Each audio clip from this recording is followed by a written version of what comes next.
Hello everyone, and welcome to this video going over the Eternal Blight event in Dead by Daylight. This event only lasts from October 21st to November 4th, but that is enough time to get everything the event has to offer. Remember to leave a like if you enjoyed the video and subscribe for more Dead by Daylight content. Now on to the Eternal Blight, everything it has to offer and how to get everything during the event. First up, let's get the charm codes out of the way here. So there are 4 charms you can get with specific codes that will only be active until the event ends. In order to get this zombie bucket charm, you need to enter Sweet Dreams in all caps.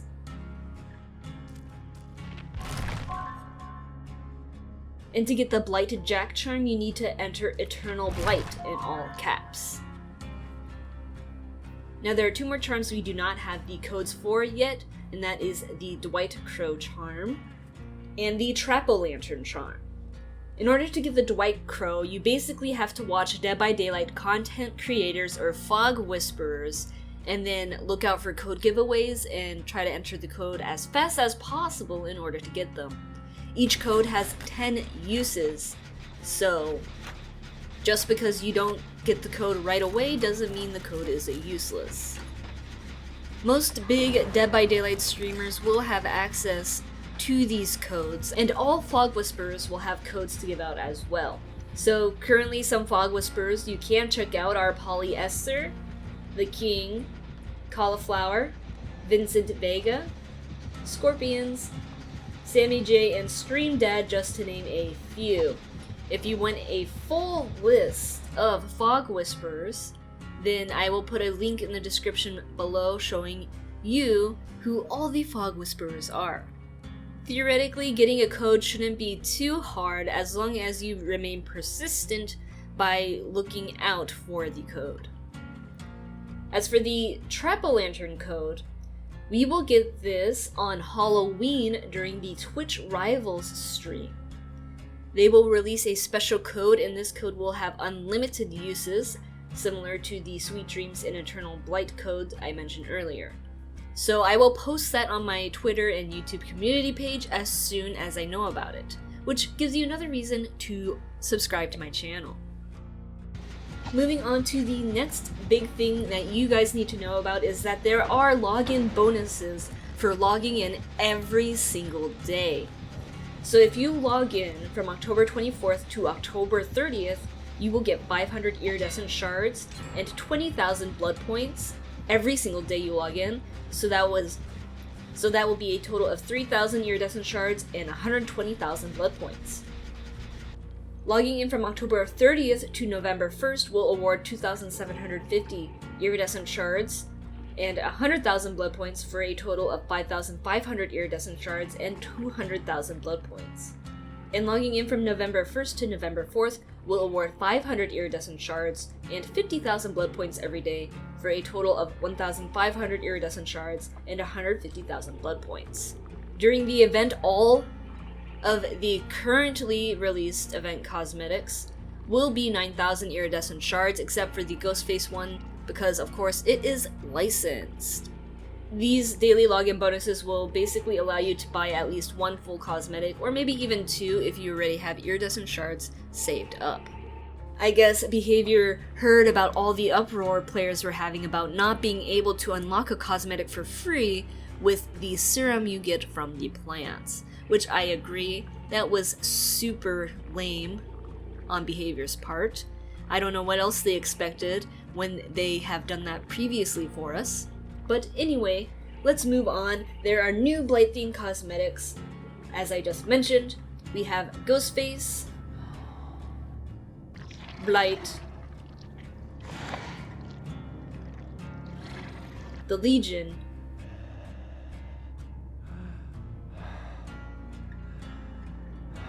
and Fang Min. So you know I'm getting that Fang Min one with my free iridescent shards. Let me know what you guys think of these new Blight themed cosmetics in the comments below. It is really interesting though that we do get a Ghostface Blight cosmetic, because this indicates that we will probably get future event themed cosmetics for other killers. Let's move on to the more exciting stuff, shall we? During the Eternal Blight event, if you spend points in your Blood Web, you can find new event theme items, add-ons, and the offering Pustula petals. So the Pustula petals offering will make an additional Blighted hook and Blighted generator spawn in the game, and it gives you extra blood points for using these special event items. If you are a survivor and you do a Blighted generator when using this offering, you will get 3,000 extra blood points.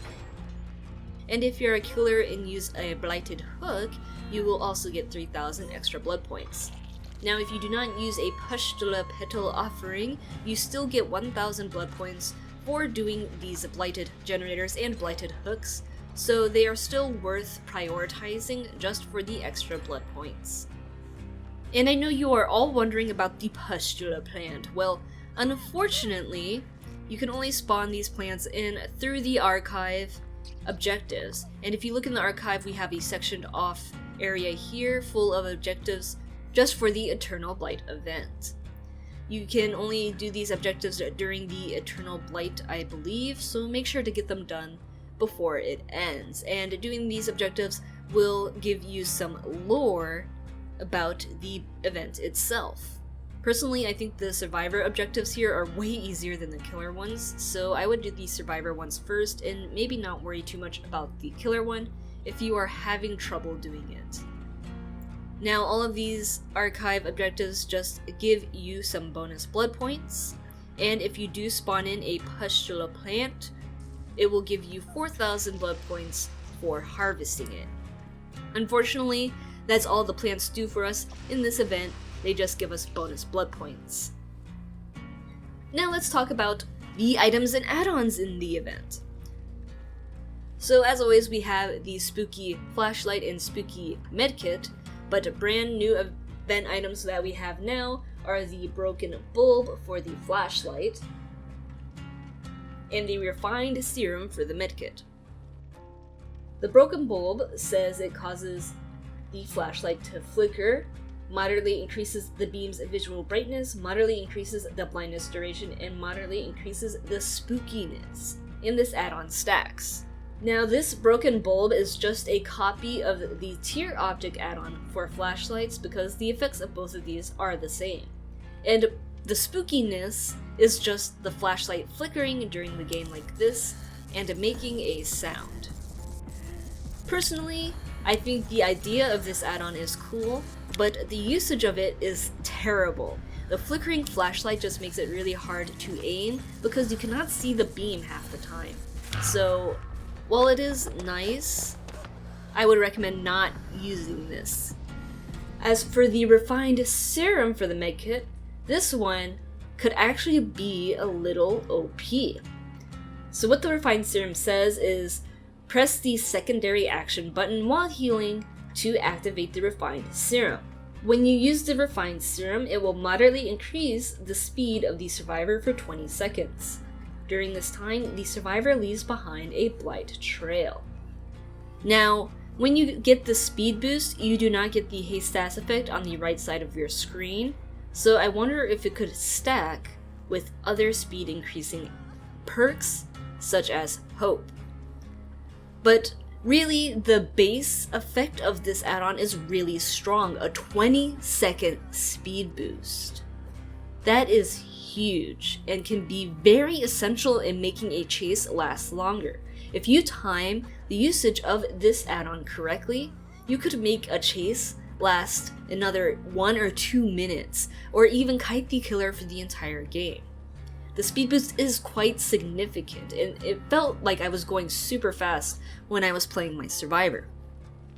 So I would recommend you stock up on these and use them as much as possible just to mess with some killers out there. I would assume these add-ons are staying after the event, like past event items have, but I do not know for sure. Let me know what you guys think of these new add-ons for Survivor. Something that came as a surprise to me in this event is that now we have a event-specific killer add-on. This is the first time ever we have ever gotten a killer add-on for an event. And the event add-on is the Blighted Serum and can be found in the Blood Web. But unlike other event items we have gotten, this can only be used during the Eternal Blight event, so it is very limited. I think you will be able to stock up on this though, and the game will just not let you use it outside of the event, but when next year's event comes along, you will be able to use it. So it might be worth stocking up if you really enjoy this add-on. What the Blight Serum does is it gives any killer that equips it 1 charge of a Blighted Rush. This will temporarily replace the killer's ability and can be activated by pressing the ability button. Once activated, the killer will perform a dash forwards but cannot attack during the dash. If you run into any objects, it will also end the dash. Once the Blighted Rush has been used, the killer will have access to their normal power again. Every time the killer hooks a survivor, they gain 1 additional charge of a Blighted Rush with a maximum of 1 charge, meaning you cannot stack up charges of Blighted Rush by hooking multiple survivors, which is a shame to me because think of all the memes that could have happened. Like, come on. You can't even attack during the rush. At first glance, the Blight Serum does sound cool, but does it offer any good use? Well, I have to say this add-on is terrible for all ability-based killers. And what I mean by this is that ability-based killers rely on their ability to deal damage, and since Blighted Rush replaces the killer's ability until the Blighted Rush is used, it can severely hinder specific killers. For example, I played the Wraith with this, and well, the Wraith relies on cloaking throughout the game. But since you get Blighted Rush after you hook someone, this means that you cannot cloak until you use your rush. So it is like entirely useless on the Wraith.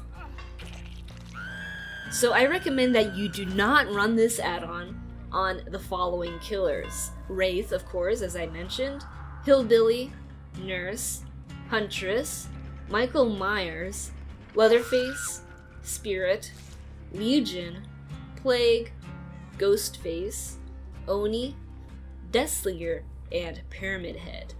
And I kind of want to say Clown too, because if you have the Blighted Rush add-on, you cannot use your bottles to slow down survivors to catch them at loops, but I think Clown is in a space where it could be terrible for him, or it could not be. Either way, Clown is still a weak killer, so it doesn't really even matter if you want to use it on him. I would also say maybe not use it on Blight, since it is already part of his killer power, so you don't really need to add the serum on top of it. Now, other than those killers that rely heavily on their ability and rely on using their ability throughout the game constantly, the Blight Serum does offer some use to killers who deal damage through their basic attacks. But you do not want to use the Blighted Rush for chases. This is because if you run into objects, it can cancel your dash, plus the fact you cannot damage survivors during the dash, and at the end of the dash your movement speed is reduced for a second, and you kind of get this small stun where you cannot really do anything at the end of the dash. Instead, how you want to use Blighted Rush is for map coverage, and this can be great for killers that have little to no mobility. After hooking a survivor, what you want to do is just use your Blighted Rush in the direction you want to go. If you have barbecue and chili, then go towards the aura of the survivors you see. This actually allows you to cover the map quite fast, and allows you to get into another chase immediately after hooking a survivor. But other than offering this small bit of map mobility for slow killers, the Blight Serum does not offer much. And one last thing not related to the event, there's going to be a special Blood Point event from October 29th to November 2nd. So if you want to earn a ton of blood points, we'll save your blood point offerings for that time. And that is everything in the Eternal Blight event, how to get stuff, how to use stuff, and I hope you found this helpful. Let me know what you think about the Eternal Blight event in the comments below, and thank you very much for watching. Remember to leave a like if you did enjoy the video and subscribe for more Dead by Daylight news, guides and gameplay.